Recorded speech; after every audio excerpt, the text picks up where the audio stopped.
This young Finnish coach is dominating both European basketball and the NBA at the same time in a unique way. His name is Tuomas Iisalo. He's the leading assistant coach of the Memphis Grizzlies, and this is how he's changing the modern principles of basketball.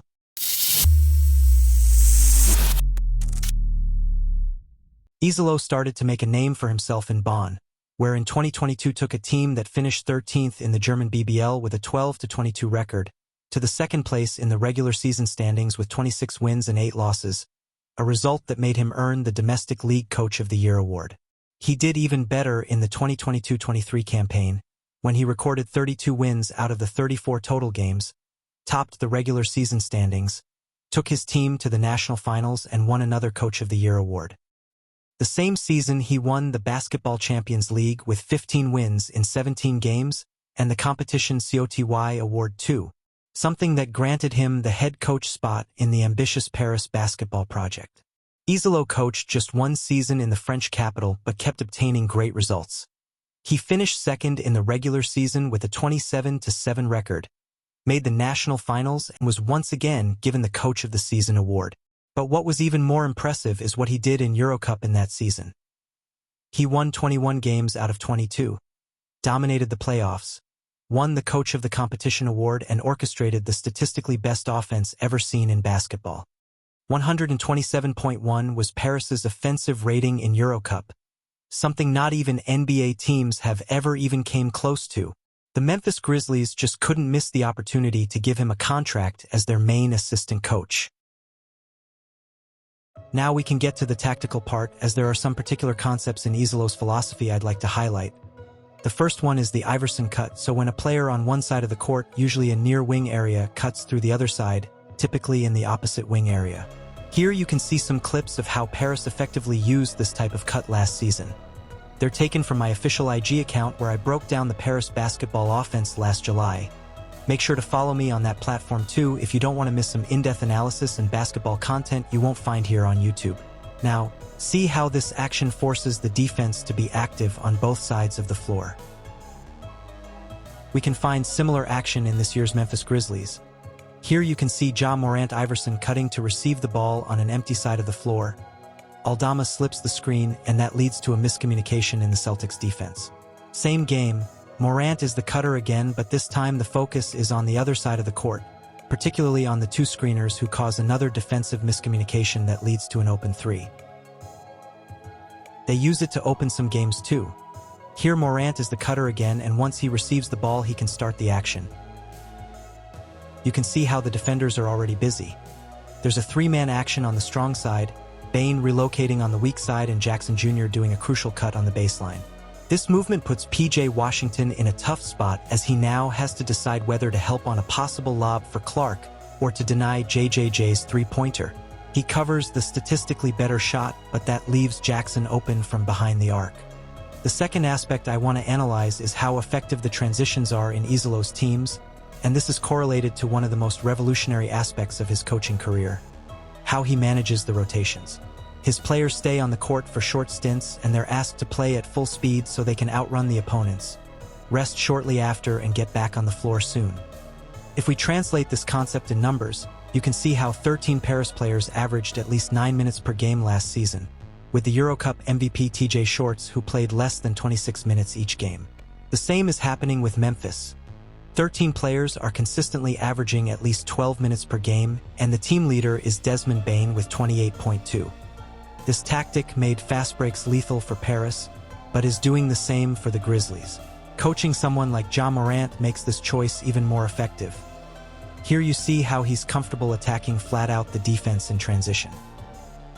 But this concept is applied to every Grizzlies player. In this play, notice how Pippen Jr. and Wells sprints to the other side of the court as soon as they realize their teammate has the ball. The same happens after the defensive rebounds. Notice how Smart lets Bane know he has to run. Then he finds Huff on the other end who ran faster than everyone else. Another cornerstone of Iisalo's teams is the Gortat screen. It occurs when the big man cuts away the help and opens up the driving lane for the ball handler by sealing the helper off. This type of action was highly utilized with Leon Kratzer as the Gortat screener and TJ Shorts as the driving player, while now we see it with Zach Edey replacing the German center and Ja Morant instead of the reigning Eurocup MVP. Players like Bane, Pippen Jr. and LaRavia are also benefiting from the driving lane this play creates, as you've just seen in this clip. The fourth principle is the big presence of ghost screens. They create tons of miscommunications, and they're particularly effective against switching defenses and when the screener has gravity either as a roll man or as a shooter. Here you see Luke Kennard slipping the screen and creating an advantage Pippen Jr. can attack. This triggers the weak side help and leaves space for Aldama's three. This play comes out of the Grizzlies' horn set. It's a loop out into flare slip, and the reason why it works is because it utilizes Bane's shooting gravity to create space for the ghost screener, who's Brandon Clark in this specific play. The penultimate aspect I'll analyze is the importance of Verjao screens. They seem like classic ones, but the big man flips the angle of them at the last moment, throwing both the on-ball defender and the screener's one off. That's another action Kratzer and Shorts ran a lot last season. This is a sideline out-of-bounds play and is called horns out chase into step pick and roll. Pippen Jr. receives the ball and Edey switches the angle of the screen to create the advantage. This creates the confusion Bane exploits here. Edey's feet are not the quickest, but we can see here how he still flips the screens effectively.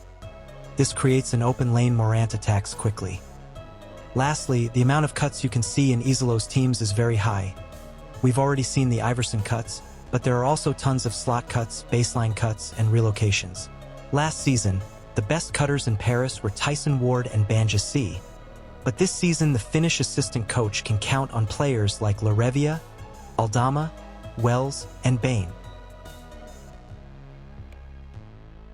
In this play, you can see how much activity there is near the baseline and how cuts alone can punish lazy defenses. First, Smart and Aldama exchange positions, then the Spanish cuts again and Morant finds him with a nice alley-oop pass. This clip starts with Bane Iverson cutting to the other side of the floor and receiving the ball. After Aldama's ghost screen, Pippen Jr. cuts and opens up the passing lane for Wells, who attacks the paint and finds Pippen Jr. cutting again. Look at how many useful cuts you see here. After Huff's screen, LaRavia makes a 45 cut so Kennard can have space to receive. As soon as LK comes off a screen, Wells tries cutting through the baseline, but the play goes on with LaRavia getting the ball outside the perimeter and driving to the basket. That's when Pippen Jr. makes another 45 cut with great timing and opens up space for Wells, who has a good look from three. All this tactical points have drastically improved the Grizzlies, especially if we compare this season's numbers to the 23-24 ones. All the injuries were a big reason why Memphis struggled last year, but they have a 22-10 record now that makes them the second-best team in the Western Conference, while last season they finished 13th with 27 wins and 55 losses. Iisalo's job as the team offensive coordinator is then paying off.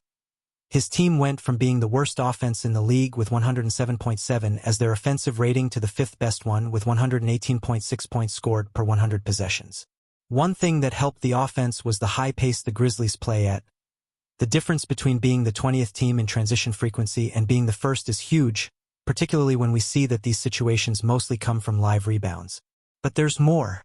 They take a shot after 13.31 seconds on average. No one is quicker in the NBA, and they're among the best teams in almost every fast break category. In the beginning of the video I said he's dominating in Europe too. I wasn't talking about the success he had in the last couple of years, but about how Paris is doing in EuroLeague. In fact, when Iisalo left the team to join Jenkins's staff, Paris gave the vacant head coaching job to former Spurs player Tiago Splitter, who decided to keep the tactical structure that worked in the past few years. He made some concepts even more extreme though. You can see pretty much how this team plays with this chart. Splitter is leading his guys to a third place in the EuroLeague standings in his and his team's first ever presence in this league. Something few people could expect at this point of the season. And that is all you needed to know about Tuomas Iisalo, the coach who might have solved basketball. If you enjoyed watching this video, consider leaving a like and subscribing to this channel. That would help a lot this project. Thank you for watching and see you next time.